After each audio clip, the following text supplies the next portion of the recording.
আজকের এই এক্সপ্লেনারে আপনাদের স্বাগত। আচ্ছা, চারপাশের জগৎটাকে একটু গভীরভাবে খেয়াল করে দেখেছেন কি? মানে আমাদের চোখের সামনে কিন্তু একদম সুকৌশলে বিশাল একটা মনস্তাত্ত্বিক খেলা চলছে, যাকে বলা যায় একটা নীরব মহামারী, আর এর মূল অস্ত্র হলো আমাদের হাতের ওই ডিজিটাল স্ক্রিন। আধুনিক সমাজের রন্ধ্রে রন্ধ্রে এই নিয়ন্ত্রণটা এমনভাবে জড়িয়ে গেছে যেন আমরা সবাই একটা অদৃশ্য সুতোর পুতুল। আজকের এই গভীর বিশ্লেষণে আমরা ঠিক এই ব্যাপারটাই আনপ্যাক করব। কিভাবে সমাজের এই অন্ধকার ম্যাট্রিক্স কাজ করছে, কিভাবে আমাদের মনকে প্রতিনিয়ত ম্যানিপুলেট করা হচ্ছে। না, এটা কোনো মুভির প্লট বা থিওরি নয়, এটা একদম আমাদের প্রতিদিনের কঠিন বাস্তবতা। তথ্যের গভীরে ঢুকলেই বোঝা যায় আমাদের চিন্তা, আকাঙ্ক্ষা আর রিয়ালিটির মাঝখানে গ্যাপটাকে কতটা নিখুঁতভাবে কন্ট্রোল করা হচ্ছে। চলুন এই ভয়াবহ মনস্তাত্ত্বিক প্রভাব থেকে বেছে ফেরার ধাপে ধাপে একটা পূর্ণাঙ্গ চিত্র আজ আমরা আলোচনা করি। একটু ভেবে দেখুন তো, আমরা আসলে কোন দুটা ভিন্ন জগতের মাঝে আটকে আছি। একদিকে আমাদের প্রতিদিন সার্ভ করা হচ্ছে ডিজিটাল মায়া। স্ক্রিনে স্ক্রল করলেই চোখে পড়ে শুধু বিলাসবহুল অট্টালিকা, অফুরন্ত সম্পদ আর একদম পারফেক্ট একটা লাইফস্টাইল। মনে হয় যেন সবার জীবনই এমন, তাই না? কিন্তু স্ক্রিনটা একবার অফ করে দেখুন তো, হাতের ফোনটা নামিয়ে রাখলেই কিন্তু ধাক্কাটা লাগে। তখন চারপাশের কঠিন বাস্তবতা আমাদের চোখে আঙুল দিয়ে দেখিয়ে দেয় বেকারত্ব, চারিদিকে ছড়িয়ে থাকা দুর্নীতি আর প্রতিদিন বেঁচে থাকার এক অন্তহীন সংগ্রাম। এই যে ডিজিটাল মায়া আর রূঢ় বাস্তবতার মাঝখানের বিশাল গ্যাপ, এটাই কিন্তু আমাদের মনে চরম হতাশা আর অস্থিরতা তৈরি করছে। ফেক গ্ল্যামার আর সার্ভাইভালের এই দ্বন্দ্ব আমাদের ভেতর থেকে একেবারে কুড়ে কুড়ে খাচ্ছে। এই যে ডিজিটাল ফাঁদ আর নির্মম বাস্তবতার সংঘাত, এর সবচেয়ে বড় শিকার কারা জানেন? সেই সব মানুষ যারা এই চরম ত্রুটিপূর্ণ আর দুর্নীতিগ্রস্ত একটা সিস্টেমের মাঝেও নিজেদের সততা ধরে রাখার আপ্রাণ চেষ্টা করে যাচ্ছেন। ভাবুন তো, চারপাশের এই বিশাল শূন্যতা আর মিথ্যার রাজত্বে একজন সৎ মানুষের অবস্থা ঠিক কতটা দমবন্ধ করা হতে পারে। যখন পুরো সিস্টেমটাই অন্যায়ের ওপর দাঁড়িয়ে, তখন সততাটাই যেন একটা মারাত্মক অপরাধ হয়ে দাঁড়ায়। চারপাশে যখন সবাই খুব সহজেই আপোষ করে নিচ্ছে, তখন একজন সৎ মানুষকে প্রতিনিয়ত লড়তে হয় গভীর একাকিত্ব আর মানসিক যন্ত্রণার সাথে। আমাদের ডেটাগুলো কিন্তু ঠিক সেই অসহায়তা আর ভেতরের নীরব কান্নার ছবিটাই অত্যন্ত স্পষ্টভাবে তুলে ধরে। চলুন ব্যাপারটা একটা নির্দিষ্ট উদাহরণ দিয়ে বোঝার চেষ্টা করি। কল্পনায় আনুন একজন পুলিশ অফিসারের কথা। তিনি এমন একটা চরম দুর্নীতিগ্রস্ত ব্যবস্থার বিরুদ্ধে লড়ছেন যেখানে তিনি একেবারেই একা। একদিকে পাহাড় সমান ফাইলের চাপ, অন্যদিকে অদৃশ্য অপরাধীদের ভিড়। প্রতিদিন তাকে ফেস করতে হচ্ছে পর্বত সমান মানসিক চাপ আর নোংরা রাজনীতি। তার মনে কি প্রশ্ন জাগে না, আমি কেন লড়ছি? এই লড়াইয়ের শেষ কোথায়? আমার কি উচিত এই সিস্টেমের কাছে হার মেনে স্রেফ চাকরিটা ছেড়ে দেওয়া? আসলে এই প্রশ্নটা শুধু একজন পুলিশের নয়, এই অন্ধকার ম্যাট্রিক্সে আটকে পড়া যে কোনো সৎকর্মীর মনের একটা স্বাভাবিক জিজ্ঞাসা। প্রতিদিনের এই অসম যুদ্ধ একজন মানুষকে মানসিকভাবে একেবারে নিঃস্ব করে দেয়, যখন সে দেখে যে তার সততার আসলে কোনো মূল্যই এই সিস্টেমে নেই। কিন্তু এখানেই আসে সবচেয়ে বড় টুইস্ট। এই গভীর সংকটের পেছনের আসল সত্যটা আসলে কি? একটা কথা আছে, সংগ্রাম হলো ভেতরের শক্তি বৃদ্ধির একটি প্ল্যাটফর্ম। কথাটার গভীরতা কিন্তু অনেক। আমাদের হয়তো মনে হতে পারে, ধুর, এই চাকরি, এই সিস্টেম থেকে দূরে সরে গেলেই বোধহয় শান্তি। কিন্তু তথ্যগুলো আমাদের অন্য একটা দিক দেখাচ্ছে। একটা দুর্নীতিগ্রস্ত ম্যাট্রিক্সে টিকে থাকার মানে শুধু এই নয় যে আপনাকে সিস্টেমটা পরিষ্কার করতে হবে, বরং এর আসল উদ্দেশ্য হল নিজের ভেতরে চূড়ান্ত মানসিক শক্তি আর সহনশীলতাকে জাগিয়ে তোলা। চারপাশের এই অন্ধকার আসলে নিজেকে চেনার, নিজের মানসিক দৃঢ়তা পরীক্ষা করার একটা দারুণ সুযোগ। পালিয়ে যাওয়াটা কোনো সমাধান হতে পারে না, বরং এই প্রতিকূল পরিস্থিতিগুলোই একজন মানুষকে মানসিকভাবে সবচেয়ে শক্তিশালী করে তোলে। তার মানে দাঁড়াচ্ছে, পরাজয় মেনে নেওয়াটা কোনো সলিউশন নয়। আসল বিজয় তো তখনই আসে যখন আপনি নিজের সততা বজায় রেখে সেই কারাপ্ট পরিবেশকে আপনার অটল সত্য মেনে নিতে বাধ্য করেন। সিস্টেম ছেড়ে পালানো বা হার মেনে নেওয়া, এগুলো কখনোই লং টার্ম কোনো অ্যান্সার হতে পারে না, বরং নিজের ভেতরের শক্তিটাকে জাগ্রত করে ওই সিস্টেমের ভেতরে নিজের অস্তিত্বকে একেবারে মজবুত ভিত্তির উপর দাঁড় করানোই হলো আসল কাজ। চারপাশের মানুষ হয়তো মিথ্যার আশ্রয় নিতেই পারে, কিন্তু আপনার একটা সত্যনিষ্ঠ অবস্থান পুরো পরিবেশকে চ্যালেঞ্জ করে দিতে পারে। অটম সত্যের সামনে দুর্নীতিগ্রস্ত ব্যবস্থাকেও একসময় অস্বস্তিতে পড়তে হয়। নিজের নীতিতে অনড় থেকে পরিবেশের পরিবর্তন ঘটানোর এই যে মানসিকতা, এটাই ম্যাট্রিক্সের বিরুদ্ধে সবচেয়ে বড় বিজয়। আচ্ছা, প্রাপ্তবয়স্ক কর্মীরা তো না হয় কর্মক্ষেত্রে এই ম্যাট্রিক্সের সাথে লড়ছেন, কিন্তু আমাদের যুব সমাজের কি অবস্থা? সত্যি বলতে তারা আরও মারাত্মক এবং ট্র্যাজিক একটা ফাঁদে পা দিচ্ছে। আধুনিক সমাজের এই তরুণ প্রজন্ম আটকে পড়ছে অদ্ভুত এক কৃত্রিম বা সিনথেটিক ডোপামিনের জালে, আর এই জাল তাদের ভবিষ্যৎকে ঠেলে দিচ্ছে চরম অন্ধকারের দিকে। তাদের চিন্তাশক্তি, সৃজনশীলতা, বাস্তব জীবনের প্রবলেম সলভিং স্কিল সবকিছু ধীরে ধীরে নষ্ট হয়ে যাচ্ছে। ডিজিটাল প্ল্যাটফর্মগুলো ডিজাইনই করা হয়েছে এমনভাবে যাতে তরুণরা বাস্তব জগৎ থেকে পুরোপুরি বিচ্ছিন্ন হয়ে একটা ফেক আনন্দের জগতে বন্দী থাকে।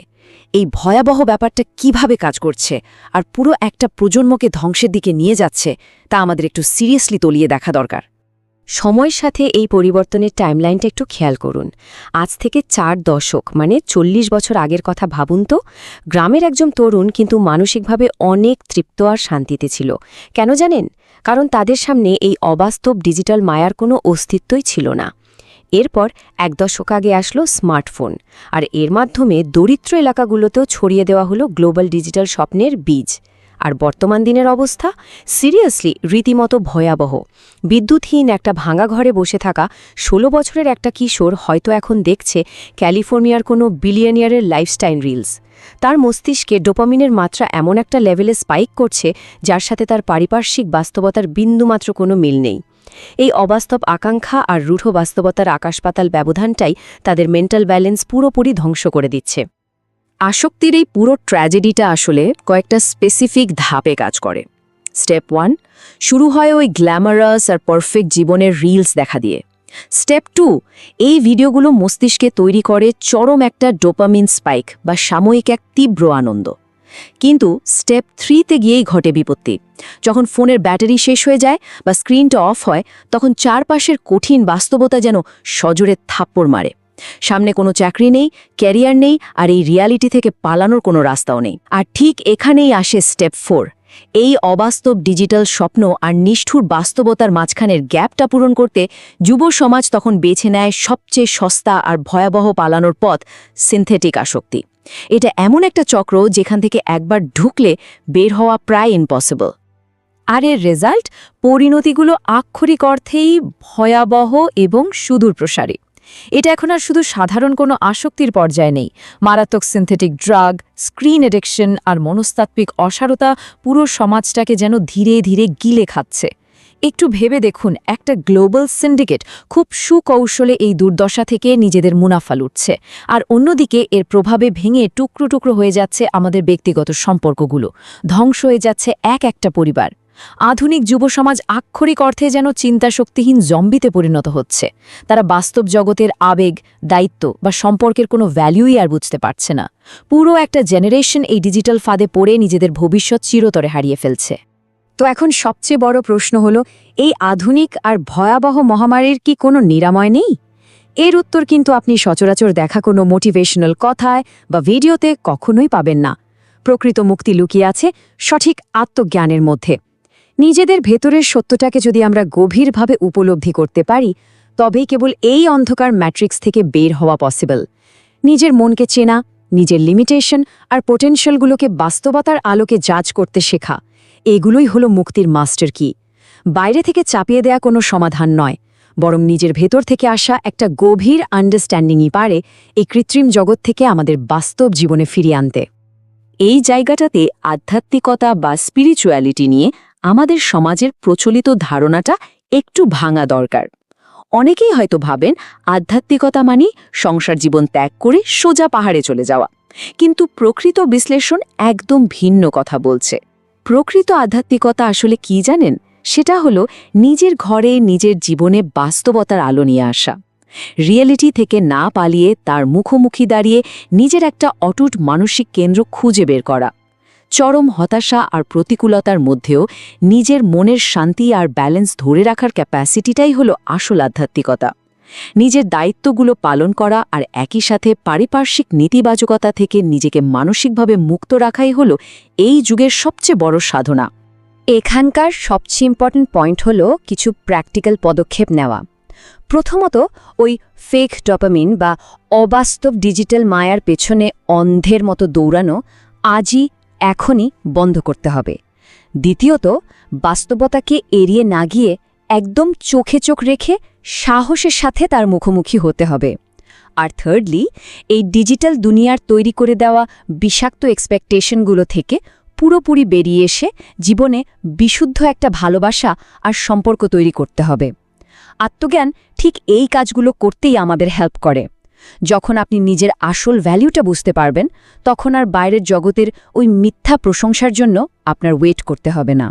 আপনি নিজেই নিজের জীবনে একটা হেলদি আর রিয়েলিস্টিক পরিবেশ তৈরি করতে পারবেন। চেতনাকে উন্নীত করুন, সস্তার ডোপামিন দিয়ে মনকে ধ্বংস করবেন না।